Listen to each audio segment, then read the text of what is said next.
दोस्तों नमस्कार।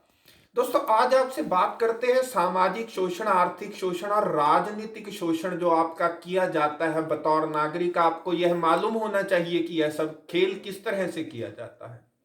वैसे तो शोषण जो है वो सदियों से होता आया है, लेकिन आज किस तरह से मीडिया पर एकाधिकार करके सारा खेल किया जाता है, इस पे बात करते हैं।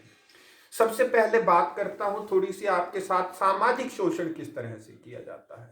मीडिया के माध्यम से बहुत सी झूठी अफवाहें फैलाई जाती हैं। पुरानी संस्कृति को, खोखले रस्मों रिवाजों को, रीति रिवाजों को जानबूझ करके उनको समाप्त न किया जाए, इसलिए जानबूझ के आपके धर्मों के ठेकेदार, जातियों के ठेकेदार और फिर बाद में आपके परिवारों के ठेकेदार अपनी खोखली इज्जतों को बचाए रखने के लिए और अपनी सत्ता को बचाए रखने के लिए सारा कुछ करते हैं।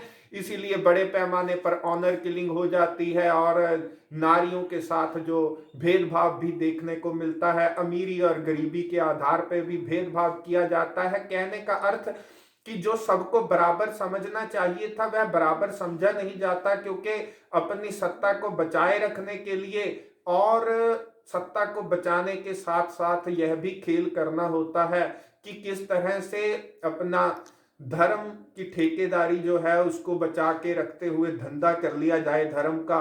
तो धर्मों के नाम पे धंधा किया जाता है, आपको लड़ा दिया जाता है, यह भी खेल किया जाता है और उनका रोजगार भी चलता रहे। इसीलिए जो आपके धर्मों के, जातियों के, परिवारों के ठेकेदार हैं वो प्रेम का भी विरोध करते चलते हैं। समाज में अशांति फैल जाए, नफरत फैल जाए तो उनको कोई दिक्कत नहीं है, लेकिन यदि लोग प्रेम करने की बात करते हैं, यदि अलग अलग जातियां, धर्मों के आधार पर लोग इकट्ठा होने की बात करते हैं, शांति और भाईचारे की बात करते हैं या एकता की बात करते हैं, तो उन लोगों को जानबूझ के लड़ाया जाता है ताकि वो इकट्ठे होकर अपने हकों अधिकारों की बात ना कर सके।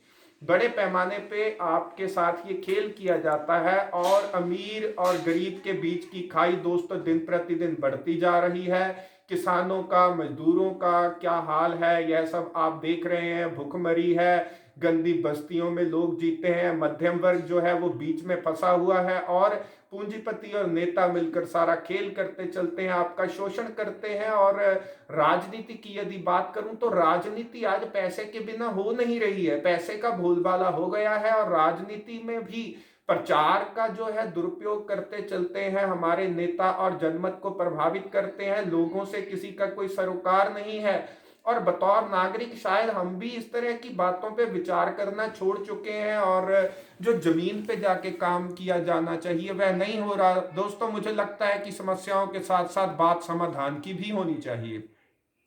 तो समाधान की बात जब हम करते हैं तो जन जागृति के अभियान चलाने की आवश्यकता है हमें। मुझे लगता है कि ग्रामीण क्षेत्रों में, घर परिवारों में, अपने अपने स्तर पर, अपने अपने पेशे में, शहरों में, गली मोहल्लों में, सड़क पर, प्रत्येक जगह बोलने की जरूरत है। लोगों को जागरूक करने की जरूरत है, क्योंकि जिस तरह का ये खेल प्रचार के माध्यम से किया गया है, इसको यदि अब काउंटर ना किया गया समय रहते तो ये समस्याएं कहीं ना कहीं और ज्यादा बढ़ेंगी। इसलिए बड़े पैमाने पर हमें सामाजिक संगठन भी बनाने होंगे। बतौर नागरिक यह जागरूक भी करता चलना होगा एक दूसरे को। जो लोग जानते हैं जिस तरह से धन का बंटवारा होना चाहिए, उसी तरह से ज्ञान का भी बंटवारा करने की आवश्यकता है। जो शिक्षा आपके पास है वह शिक्षा आप दूसरों को भी दीजिए। तो मुझे लगता है कि तभी कोई सकारात्मक परिवर्तन आ सकता है। धन्यवाद।